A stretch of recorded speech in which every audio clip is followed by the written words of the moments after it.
everyone, today I'm going to be talking about our case study, which is titled Internet Use Violations, Threats Over the World Wide Web. This is for Module 16 in EDL850, and my name is Danny Morse. In my first category here, I'm going to be talking about the problem and analyzing what went wrong. So what do we know about our case study? We know that this takes place in a high school called Slaughter-Estino. It is a wealthy area. There are secure finances of families. All our students are up to date in fashion, technology. Their parents are lawyers, etc., doctors. They are professionals. And it's one of the most prestigious schools in the state. Our principal is Dr. Harvey Smith. He's been working there for 9 years. He was won the Principal of the Year, and he's very respected by parents. Dr. Harvey Smith hired a science teacher named Miss Robin Tate. She's a beginning teacher, but she has her master's degree, so she's a little bit older and has a year of experience than those teachers who are coming in as beginning teacher. And she teaches rigorous courses. These are all science courses, biology, anatomy, things like that. Those courses are creating stress amongst her students, and parents have complained about workload and expectations for the students and Ms. Tate's teaching itself, just because those students are in the running for valedictorian, salutatorian, and parents are concerned that these grades are going to hurt that. So one night, Ms. Tate found a Facebook page that had some threatening messages towards her and her own safety and her own life, and students were threatening to kill her. Ms. Tate calls to tell Dr. Smith. He believes that it is a prank, but they still want to take necessary matters into their hands. And Ms. Tate believes it is written by a student named William Hall, which is in one of her science classes, but she's still unsure about this. So what do we need to know? We need to know if there's a policy created by cyberbullying against students and teachers within the district. We want to know if those policies are already in place. Was the page created at school? Because there are SEPA and COPA laws that are against that if our school is running with those. Who created the Facebook page in the first place? That's definitely big. And has the school dealt with an issue like this in the past? And how can they handle it? And are there concerns about Ms. Tate's safety? We want to make sure that she's okay and that none of these threats are carried out to damage or harm her. So what's our problem here? First of all, Ms. Tate's safety has been threatened by potentially a student, or we don't even know, maybe a parent within the school. Policies against cyberbullying may have been violated. And Ms. Tate's teaching and courses are in question by students and parents. So she may have put too high of expectations on students, which I don't say is a valid reason, obviously, for a Facebook page like this. But I do think that it's fair to go in and look at the situation within her classroom as well. For category 2, I'm going to be talking about a plan of action and appropriate strategies for implementation. So our steps for resolution. Dr. Smith has already done a great job at printing off the Facebook page and having a hard copy. He should take those into school the next day for further investigation on what he might have found. Then Dr. Smith should see if the district technologist can figure out where the Facebook was created and if he can trace back to the original author, trying to get down to the bottom of that. In the meantime, while the technologist might be working on it, Dr. Smith should be reviewing his policies of how this can be handled. Next, Dr. Smith, I believe, should go into Ms. Tate's science classes to have discussions with students about the page, ask for anyone to come forward if they have information on it, and definitely not pointing fingers, but opening it as a broad scope to everyone.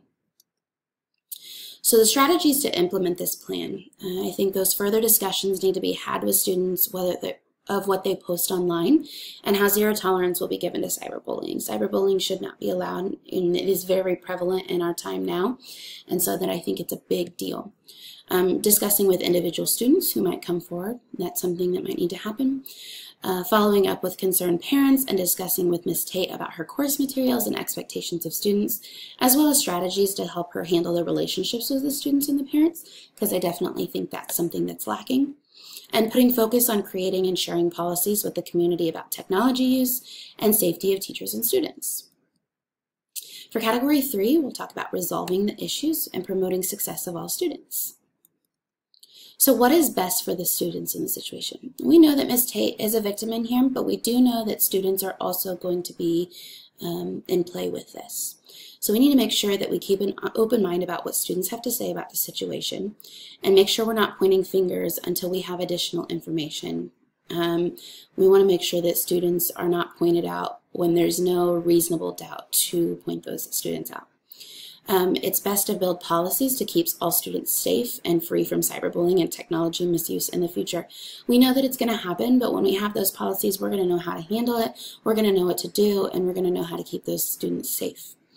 And finally, putting focus and stress on the stress and expectations within the science class, and working on listening to suggestions and helping Ms. Tate build relationships with those students to build her repertoire and trust.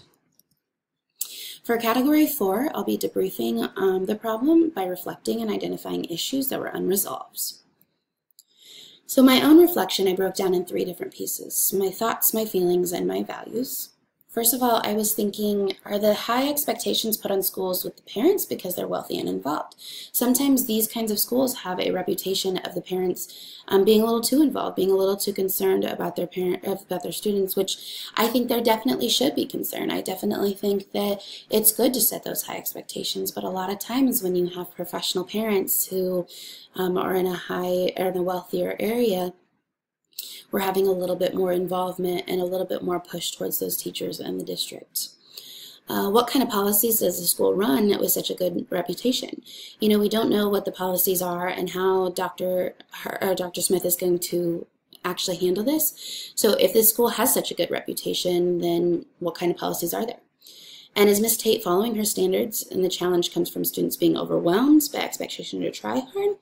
I'm not sure. I'm trying to think of, if this is actually under Ms. Tate's control. As far as my feelings go, I think it might be challenging to work at a school with such hard expectations from the parents. Going back to my thoughts, I was wondering about that and wondering, my parents would not point fingers at my teacher, but necessarily point fingers at me. Am I working hard? Am I doing enough? What can they do to help support me? So I think it might be a little bit challenging. And I actually feel very sorry for Ms. Tate. She's in the beginning of her career. I'm only 25. I'm in the beginning of my career, and so I really empathize with her, and I think it would be a struggle to be dealing with this at such an early stage in her career. As far as my own value goes, I really hope that there's policies in place that can teach students as well as keep others, including the teachers, feel safe. I know that our big main focus is keeping our students safe, but I really value the teachers coming to work and feeling safe every day too.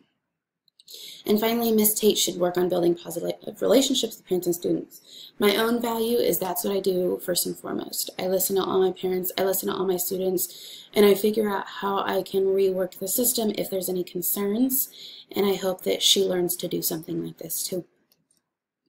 So what are our resolved issues? We're going back to the issue at hand at first. Who wrote the Facebook page, and was it created on school grounds? And does that even matter if it was created on school grounds or not? Is there a policy in place that against issues such as cyberbullying and harassment against staff? If there's no policies, what steps need to be taken to create one? Because I do think it's important to have one if there's not. And is there an issue of professionalism and teaching within Ms. Tate's science course? Do we need to analyze her own teaching as well?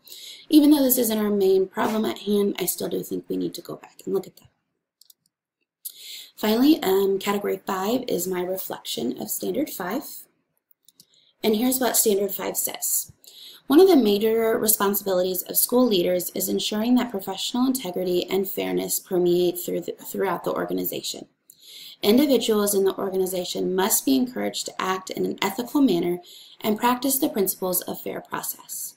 In some instances, to meet this standard, school leaders will have to demonstrate that they are willing to subordinate their own interests to the good of the community. So how did I, as the education leader, work towards the success of every student by acting with integrity? First, I think as a leader, I was building relationships with students and being fair with asking about who might have created the page. I was focusing on creating a safe environment for everyone, and I was listening and keeping an open mind to all sides of the story. What about acting with fairness? I listened to all sides of the story and didn't point any fingers at a particular student. I think it's important to hear all sides and make sure that I'm not giving any reasonable doubt to somebody who doesn't have a reason to blame. Showing concern for the safety of Ms. Tate, allowing students to learn from the situation, and focusing on the antecedent of the behavior. Why were the students upset in the first place? How do I get to the bottom of that? How can I address their concerns as well? And acting in an ethical manner. I was focusing on the investigative matters first and doing as much research as possible. I was working on policies to include integrity and fairness to all parties involved, and creating lessons and teachable moments to put focus and discuss with students within the schools. And finally, working on creating a fair and reasonable course for students. I think this case study was wonderful. I think that it helped me learn all the different policies that we've talked about in place within this course throughout the semester. I kept in mind technologies, I kept in mind the fairness of students, the laws for teachers, our own rights and our own safety. And I'm so glad to have taken this course. I hope you all have a great 2018-2019 school year, and I will see you all soon. Bye.